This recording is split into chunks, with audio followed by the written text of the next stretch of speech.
Son Heung-min is a bigger Spurs legend than Cristiano Ronaldo is a Man United legend. Him back. Yes. You literally ran him out of the club because he went and did a Piers Morgan in Legend. Yeah. And you chased him out for telling the truth. Legend's just known for this. That's all he did. No, I feel like you're being disrespectful to Son, right? I love him. If you look at him and Kane, most combined goals in the league ever. Son has been more of a big game player than maybe Kane was at times. There's nothing we can say good about Well, Spurs. obviously Son is a legend, and I know it depends what you measure being a legend, because what I would say is obviously Son is a legend and he's been an unbelievable servant to the club. He's a it's great just player. a shame there is no trophies to show for it at the time of recording. How are you different from Fulham? How are you different from West Ham? How are you... Eén speler van Tottenham in het shirt van AZ. Wie zou je dan kiezen? Ja, dan zou ik op dit moment toch Son pakken, denk ik. AZ heeft natuurlijk een beetje problemen op de buitenkant op het moment. Son, fantastische speler. Ik zou Son kiezen. Nou, ik zeg Son, omdat we niet een hele goede spits hebben. In die zin, hij scoort wel, maar dat is het ook wel. Son. Voor mij is dat wel met afstand de beste speler van Tottenham Hotspur. Ik denk wel Heung-min Son, toch? Daar ben ik het mee eens. Son. Son, ik bedoel, het zal nooit gebeuren, maar het zou heel mooi zijn als hij bij AZ zou komen voetballen.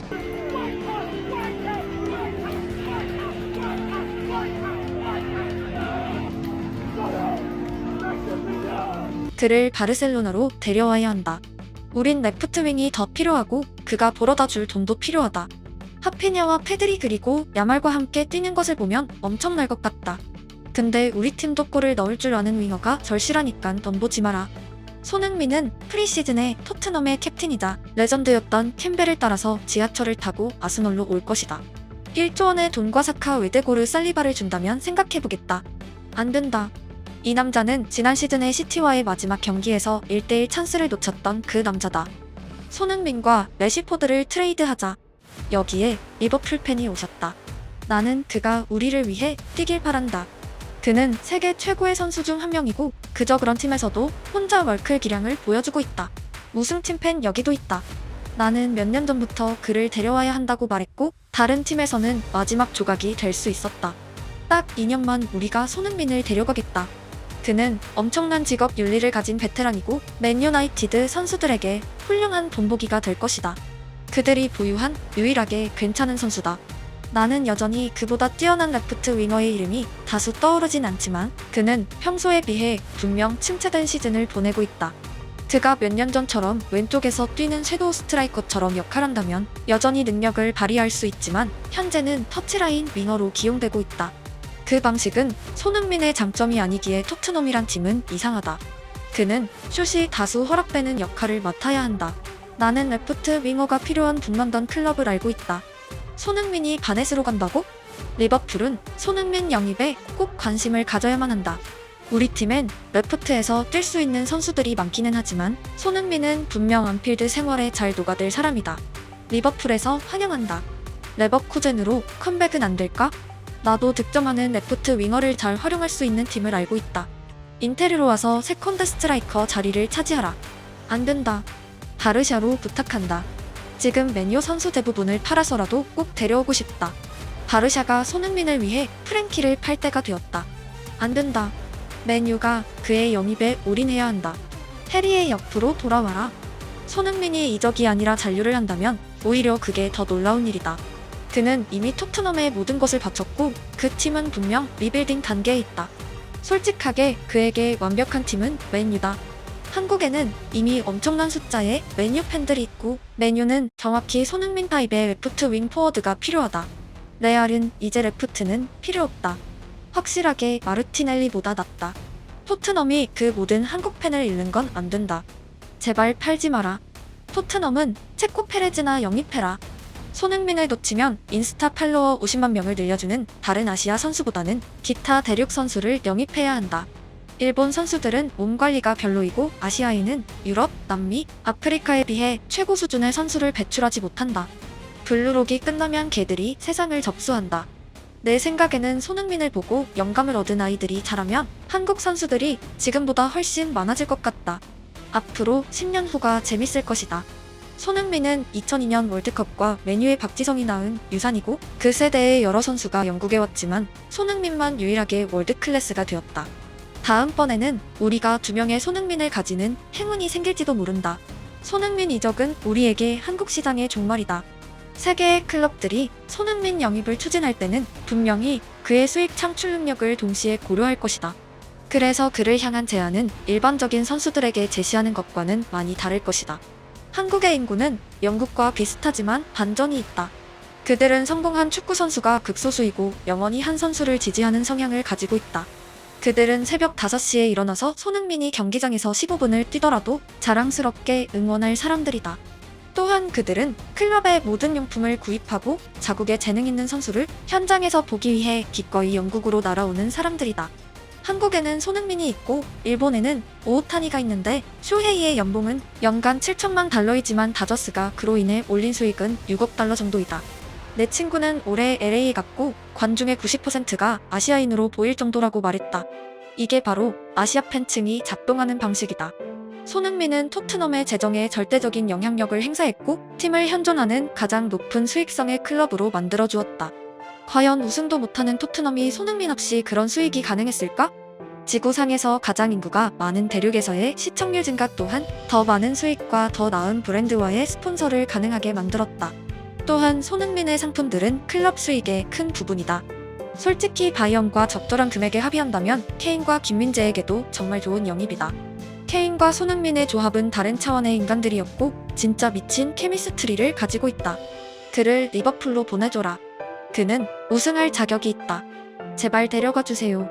아들은 트로피를 들 자격이 있습니다. 나는 아스널 팬인데 솔직히 리버풀 손흥민은 보고 싶지 않다. 축구 선수의 이적에 대해 말하는 현지 팬들의 반응은 대체로 결이 비슷합니다. 온갖 판타지 대결 구도를 만들어서 잘할 것이다 못할 것이다로 다투고 누구누구와의 조합이란 상상력에 흥분하기도 하며 적응을 못할 것이란 비관론도 당연합니다. 손흥민 케이스에서도 흡사하지만 특이점이 있다면 그의 상업성에 대해서 부정하는 목소리는 거의 찾을 수 없습니다. 손흥민이 저 팀에선 못할 것이라는 말은 있지만 손흥민을 영입하는 팀이 상업적으로 손해를 볼 것이라 말하는 사람은 정말 한 명도 찾기 힘들고 대부분의 사람들이 PL 전체에서 영업이익률 1위에 올랐던 토트넘의 전설을 잘 알고 있습니다. Spurs. Wow. They are the most profitable club in the history of the Premier League. 결국 경기력에 대한 이야기는 주관적인 영역이기에 쉽게 논쟁이 펼쳐지지만 숫자에 관한 이야기로 손흥민을 모욕하면 본인 스스로가 바보 인증을 하는 것임을 대부분의 현지 축구 팬들은 잘 알고 있습니다. 특히 상식적으로 토트넘이란 구단이 잉글랜드의 수익률 1위를 달성한 사실은 대부분의 사람들이 느끼기에 비현실적인 반전입니다. 그들은 결코 영국 최고의 인기 구단이 아니고 국제적으로 보더라도 베일과 모드리치가 있던 시절마저 맨유나 리버풀 같은 팀들에 비해 현저히 낮은 위상을 가지고 있었습니다. 손흥민 효과는 중계권, 용품, 스폰서 등 다각적으로 발생했고 비슷한 현상을 일으킨 축구 선수는 유럽 전체에도 희소합니다. Know why you're at the table. Your club is yeah. Which was a mid-table team in the 90s, to where Spurs are now, which are now a mid-table team in the 2020s. In between that, they have built great infrastructure. Oh my God. They have moved into the next bracket. No. So like a stylish Fulham. 토트넘을 스타일리시한 플럼으로 표현한 말에는 토트넘 팬이 아닌 영국인들이 느끼는 클럽의 위상을 대변하고 있습니다. 플럼에는 그들의 스타일을 업그레이드 시켜준 스타가 없었고 토트넘엔 있었습니다. 결국 손흥민의 영입이 기존 팀에 일으킬 파급력은 선수 좋아하는 사람들 대부분이 예상할 수 있고 팀에 돈을 벌어다주는 선수를 마다할 이유가 없습니다. 고작 1,000만 유로의 수익을 위해서도 구단 마케팅팀이 밤새 회의하고 기획하고 프로모션을 준비하는 완전한 기업 세계에서 영입만으로도 타 대륙 팬들이 하늘을 날아와서 쏟아지는 현상은 곧 돈이고 돈은 구단의 지속 가능성이자 축구적으로는 새로운 선수 영입의 총알입니다. 재밌는 현상은 오히려 한국의 해축 팬들 사이에서 최근 한국 선수 영입을 반기지 않는 목소리가 있고 다양한 이유가 있겠지만 해버지 시대와 손흥민 시대 이후 한국의 해축계는 과도기에 있는 것으로 보여집니다. 클럽 팬과 선수 팬의 대립이고 특정 팀의 로얄티를 가진 사람들이 늘어날수록 더욱 고조될 자연스러운 수순으로 보여집니다. 프랑스에도 앙리 한 명을 위해 아스널을 응원했던 사람들, 특히 파리 방리유에 거주하는 팬들이 제법 있었고 처음부터 프랑스 팀이 아니라 아스널만을 응원했던 사람들과는 아예 다른 색깔이었던 기억이 있기에 축구가 국제화되는 과정에서 어디서든 발생하는 필연으로 보여집니다.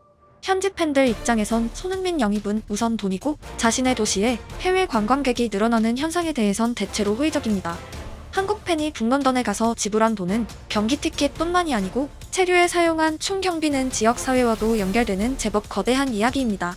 한국 관광객은 해외에서 범죄율도 낮은 편이기에 북런던에서도 한국 팬이 늘어나서 힘들다는 목소리는 거의 없었고 한국인들이 벌어다주는 돈이 팀의 신규 영입에 사용되는 것을 대부분 알고 있었으며 일부 시즌권 소지자들 사이에서만 티켓 금액이나 경쟁률과 관련한 불만이 나타났었습니다.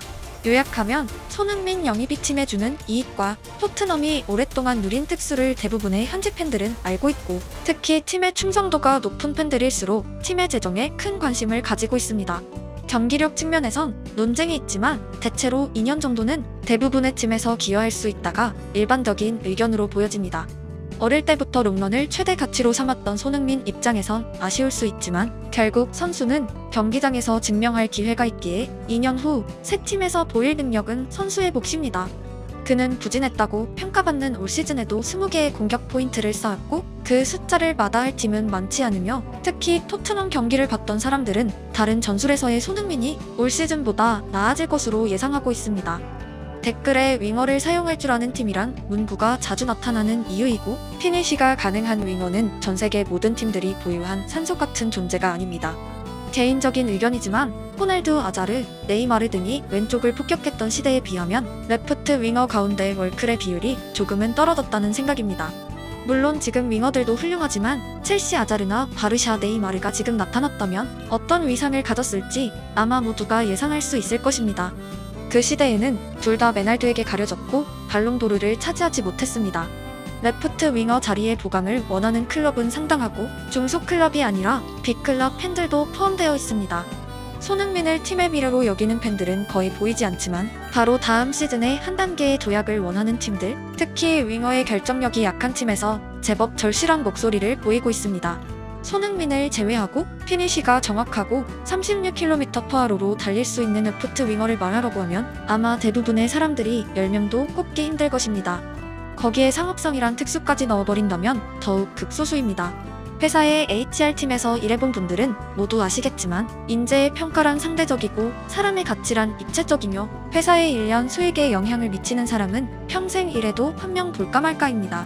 선수 입장에서 관건은 36의 속도를 얼마나 유지하느냐이고 이는 그의 지속성과 연결되어 있으며 아마도 2년을 전부로 생각하지 않을 것입니다. 정확히 지금 손흥민의 나이보다 한 살 더 많은 베컴은 AC 밀란으로 임대 왔었고 2년 동안 충분한 활약을 했다고 생각되며 3년 후인 파리에서의 은퇴 시즌에는 분명 밀란 베컴과 아예 다른 선수가 되어 있었습니다.